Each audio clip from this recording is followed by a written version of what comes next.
There's nothing like seeing a Broadway show, and there's no better time than right now with so many new plays and musicals. I am so glad you're here. I'm Tamsen Fadal. This is going to be a fun one. We're celebrating another huge opening night on Broadway. The last 5 years comes to Broadway for the first time ever. It is led by Tony winner Adrienne and Nick Jonas. The stars were out for opening night.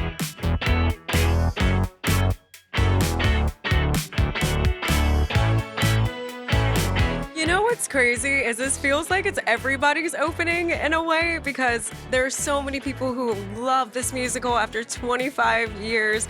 And the fact that I feel like Kathy's making her Broadway debut today. Like the actress, the character Kathy, and it's very, very special. I'm a part of a long legacy of women who have stepped into these shoes and defined my version, my Kathy, and who's a little different. She's got a lot of power, she's got strength, she's got nuance, she's soft, she's got all the things, and I wanted to find all of those colors and put it into this version of the last 5 years, and hopefully I'm doing that. This is one of my favorite scores of all time, and to get to hear this incredible band that we have on stage with us each night playing it is really surreal, especially when the show begins. That opening, I sort of get emotional every night I hear it. We've really just had the best time with these audiences, seeing their reaction to something that they've been waiting to see on the Broadway stage for this long, and being a part of that experience with us and carrying this work with them the way they have for 20 plus years is incredible to see. It was a very personal show to me, and a sort of a very small show to me. And you don't know when you're 31 years old that you're going to be following this piece for the next 25 years of your life. It's an amazing thing to look up and see my name on the marquee for this show, which is really a pretty long time ago for me. So it's a beautiful stop on the train. I didn't know I had bought a ticket on that train 25 years ago, but it's pretty cool to be on it. Fresh off his Tony win in 2024 for Merrily We Roll Along, Jonathan Groff comes back to Broadway in Just in Time. It's a new musical about the life and tunes of the legendary Bobby Darin. Here's Paul Wontorek with a look. 1, 2, 3, 5, 6, 7. I was a splishing and a splashing. I was a rolling and a strolling. I was a moving and a grooving. I was a reeling with the feeling. I was a rolling and a strolling, moving and a grooving. Splish splash? I was taking a bath long about a Saturday night, Paul. What a big, fun, crazy number. Oh my God. What is it? What are you up to making this Broadway show? I mean, look at you. It's so much Never fun. seen you like this. Dancing around. Yeah, it's crazy. I know. I've always wanted to dance on stage. Getting the chance to meet Shannon Lewis and have her choreograph this show. Yeah. And these incredible dancers that are sitting over here, Valeria, Christine, and Julia, just feeling so, I'm like living my dream and like sucking up all of their talent and energy. It's like the gift of a lifetime. Wait, what comes right before that one? Woo! Up to go down, up to go down, tick, tick, tick, tick, tick, tick, boom. Shannon, I've been a fan of yours forever, just from watching you in the audience on Broadway. You're an incredible dancer performer, but this is like a big moment for you, choreographing an entire Broadway musical. How are you feeling? Amazing. Yeah. I feel so honored and lucky to have it be this show too, because the music of Bobby Darin lends itself to dance so perfectly and beautifully. Obviously, we're expanding it and evolving it for ourselves in terms of dance arrangements and things, but you hear Splish Splash, you hear Mac the Knife, you hear Beyond the Sea, and people want to dance. Having said that, Bobby Darin didn't dance like this. You're ramping it up. Yeah. I mean, he didn't do production numbers like this. You know, it's funny, there's a couple that I found that he kind of did. Now, he's a really quirky guy. He moved in a really quirky way. He was his own thing, but everyone talked about his electricity on stage. Yeah. And when you have someone like Jonathan Groff, who is electricity personified, we really thought to theatricalize it, to bring it to the live stage that way, and not just view it on a YouTube video. Right. To actually feel the electricity, we wanted to evolve it and amp it up even more. So the number that you just saw is that, I think, and in the best way. I think the style stays, it's grounded in research and style, but it's through my own filter. 5 and 6, 7, 8, 2 and a 2 and a 3, and lean back, yes, 6 and 7, go. Elbows, elbows, elbows, and a hold, and a hold, and a hold. Bop, bop, bop, bop, bop, bop, bop. Woo! Up to go down, up to go down. Tall, tiny, tiny, go. 1, ha, ha, ha, and sit, sit, sit. Kick, punch, ha. know that the story of Bobby Darin takes a lot of different routes, but this is obviously sort of a celebratory, performative moment, right? This is a big hit song, hit song for Bobby. Yes, huge hit song. And Splish Splash, you know, the idea, like, you're like, oh, the song's Splish Splash. It's kind of an LOL. It feels like kind of a novelty number. But the more that we dug into it, this is also a song that he wrote. He says he co-wrote it with Murray Kaufman, Murray the K, who was a famous DJ at the time, and Murray Kaufman's mom, who called Murray and said, tell Bobby I've got an idea for a song. It's just the lyrics, splish, splash, take a bath.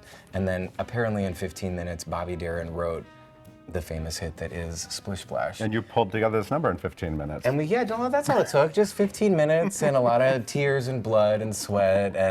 But it is actually a jam. And the way that Shannon and our music supervisor, Andrew Resnick, created this like kind of epic, almost like hullabaloo-esque dance break in the middle of the number is epic. And there's this black and white clip of Bobby Darin that inspired us, of him literally coming out of a bathtub, like out of a cartoon bathtub on a black and white television show. And he's like dancing around, like singing Splish Splash. And Shannon and Alex Timbers and Andrew were like, this could be a production number. So what was it like getting ready to do this with Shannon, and what was the prep like to get you? Oh my God, so we did like a small dance workshop last summer for a few days where she introduced this dance break. Then we did a workshop of the show this past summer, and it was so full on that after meeting with her and talking to her about it, we decided that it would be great for me to get some dance training. So for 10 weeks until our first day of rehearsal, Shannon and I were meeting 3 days a week to like get my body in shape so that I didn't, hopefully, it didn't break. 1, 2, 3, 4. Bing bang, I saw the whole gang dancing on my living room bed. Talk about dance class with Jonathan Groff. I mean, it sounds like you really put him through the Broadway. Seems like he said he wanted to be a Broadway dancer at some point, but you really put him through the ringer to get him here. I mean, he really did the thing. He did the thing. He did it right. He said, how would you do this? And I was like, do you really want to know? And he was like, I do. I mean, he went deep. He really goes in. Well, splish splash, I forgot about the bath. I went and put my dancing shoes on, yeah.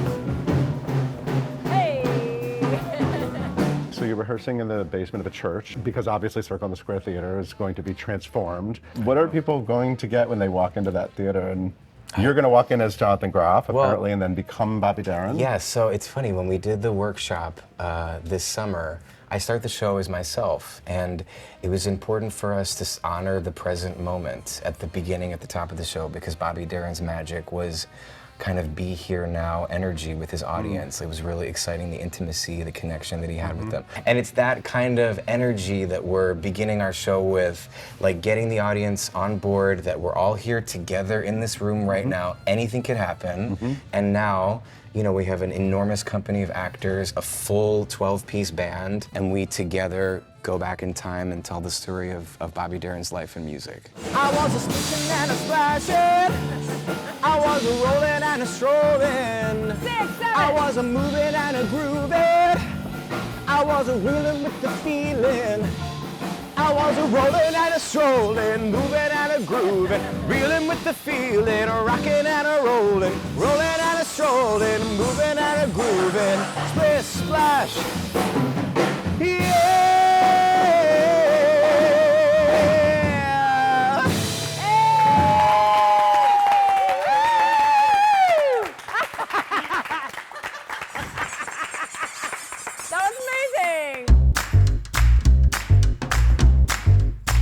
When it comes to A-list star power, Broadway shows don't get any bigger than this. Oscar winner George Clooney making his Broadway debut in Good Night and Good Luck. It's a stage adaptation of the film of the same name, but this time Clooney's playing Edward R. Murrow.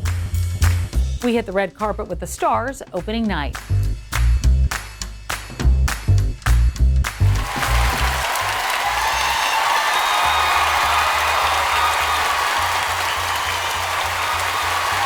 When we wrote this, it wasn't for him to be in. We wrote the play, and then he called me one day and he said, you know, what do you think about me doing Murrow? And I said, well, I think you'd be amazing, but I think you should take a week and think about it, because I think it's a A lot of work. And then he took a week and he learned a speech and then he did a speech for me. I was like, yeah, let's go. Leapt at it. Love the Murrow history. Love the film. Love George Clooney. Love like this era. Love this story. I loved when he looked into the camera and said, "We will not walk in fear. We will not one of another. We will not be driven by fear into an age of unreason." What I've learned from George watching this, I think so many people who felt like they were stepping out of their comfort zone, who felt like they had something to prove, would really be focused on that. And that's kind of an egocentric thing. And he has never fallen into that trap. He's here to disappear into a person who, even Ed Murrow, it wasn't about him. So to see he and his writing partner nimbly adapt this thing and feel out the nuance over weeks of previews, and to see him really disappear into this role, he's all down to see the other actors shine. I wanted to honor this brilliant, strong woman who was one of the very few women in her position, and a Jewish girl from Brooklyn. That was very important to me to really bring honor to. It's been like a dream come true, truly, and like to be part of something that feels so of the moment and is just a voice screaming in the wilderness while, you know, we're all trying to figure out what the hell is next. It's really cool to be in a room with like a bunch of people kind of feeling sane again. This is a Broadway show, and we're back in just a few. The new musical Boop just celebrated opening night on Broadway, starring newcomer Jasmine Amy Rogers in the title role. We hit the red carpet with the stars opening night.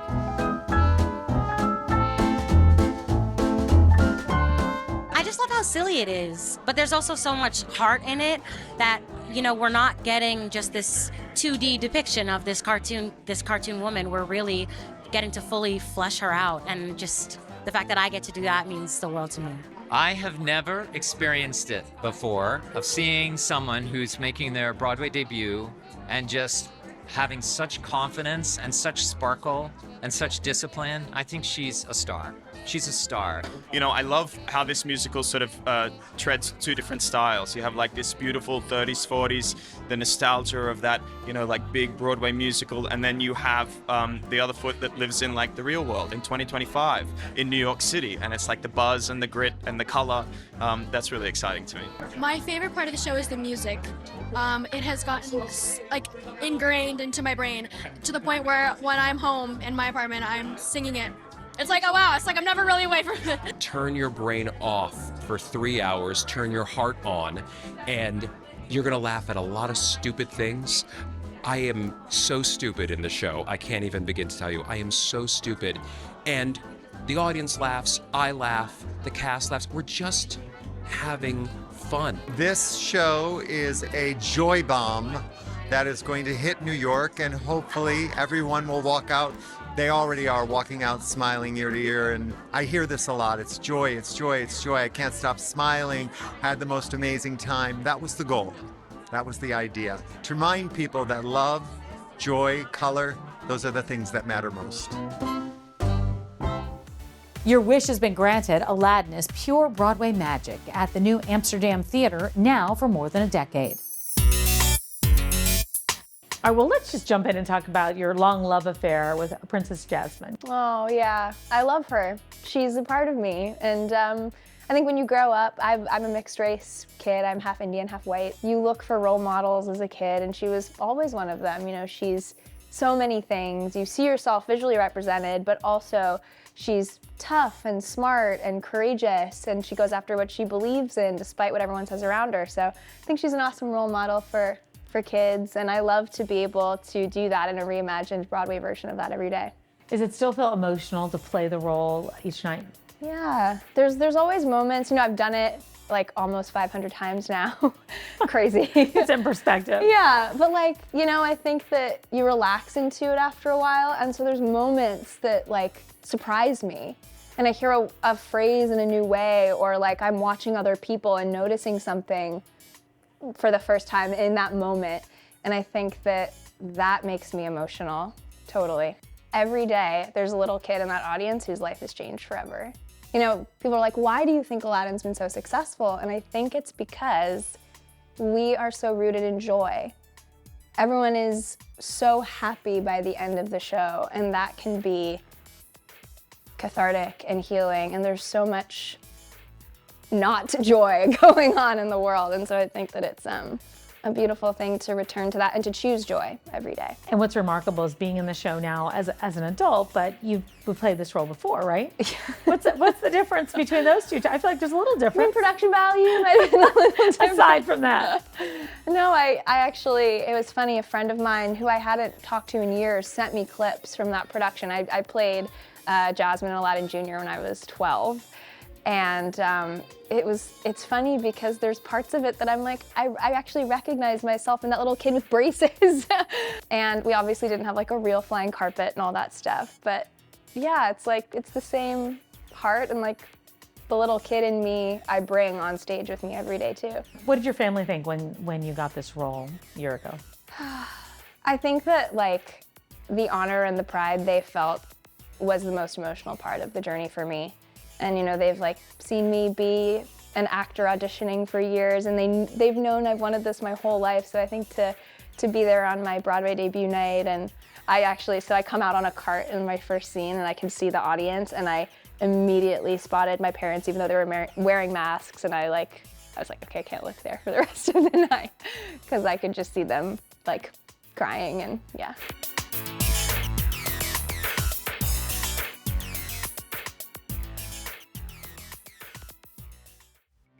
Welcome back to the Broadway Show. I'm Tamsen Fadal. Let's get back to it. Real Women Have Curves is now open on Broadway, the new musical based on the play and the hit HBO movie. You're looking at exclusive behind-the-scenes footage of a photo shoot with two of the stars of Real Women Have Curves, Justina Machado and Tatianna Córdoba. They play the mother-daughter duo at the center of the show. So we want to tell you about something cool we've got over at Broadway.com. You can check out a great interview with Justina and Tatianna, along with some wonderful photos. And of course, you can read all about Real Women Have Curves and pick up tickets to the show at Broadway.com. It's time to take a walk with a Broadway star, so let's send it out to Charlie Cooper. All right, so Sky, thank you so much for joining us. I'm super excited to be here with you because, I mean, number one, your role is incredible. The show, The Outsiders, incredible. The Tony Award, all of the things. Yeah. Have you come down from the cloud? Not yet. Is I it still even feel possible? like I don't think it's possible. I mean, 6 months in, I'm still like, what is going on? Is this my life? Yeah, it's wild. I It's can really only wild. imagine. Yeah. I'm super excited to walk you to work. Let's get there Let's because I know go. you have a show to do. Yeah. I know for you, The Outsiders was a pivotal book. I feel like this is such a sacred story with so many people growing up on it. How do you make the character your own while still kind of giving the people what they want, what they're used to reading about? I think I kind of stole a little bit from Ralph Macchio, you know, and then I took all of myself and sort of poured it into Johnny, and with the blessing of S.C. Hinton, I was allowed to do that, you know. I'm Native American, as you know, and so bringing my culture into the role was a big thing for me, and Danya Tamor, amazing director, allowed me to do that as well, so yeah. Tell me a little bit about how it feels for you and being able to know that there are people who look like you who are able to see this, especially kids. Yeah, I mean, it's huge because when I was a kid, I didn't have anyone to look up to. You know, there wasn't any Native Americans that I knew of that were on Broadway. Right. So I remember seeing like In the Heights was like the first time I saw a brown person on stage playing a brown person of their own culture. Yeah. And I was like, maybe I can do this for a living. It like awakened me. And at the time, I was a sports kid. Like I only played football and wrestled. So like, so I can, you know, In the Heights really did save my life, I think. Do you remember that moment where you learned about you guys winning the Tony? Oh my God. What did that feel like for you? Well, first, Danya Tamor won, and like, I don't think anyone was expecting that to happen as much as we all wanted it to happen. When they called her name, we all just like freaked out, and I was like, maybe we can actually win this thing. But when they said it, I left my body. I mean, like, I don't remember walking up to the stage, but I remember being on the stage with Angelina Jolie and just being like, we actually won this thing. Yeah. 'Cause I worked on the show for 6 years. You just don't know if it's ever gonna happen. You know? Right. Yeah. Well deserved, honestly. Incredible show, incredible performance. And listen, we're at your office. Here we are. At The Outsiders on Broadway. Exactly. Well, break a leg, and thank you so much, Thank you Sky. so much. So good to see you. So great seeing you too. Bye. Bye.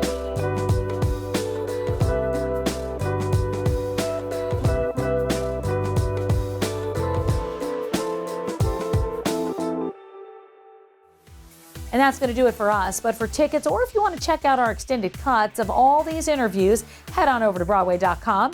I'm Tamsen Fadal, and this is The Broadway Show.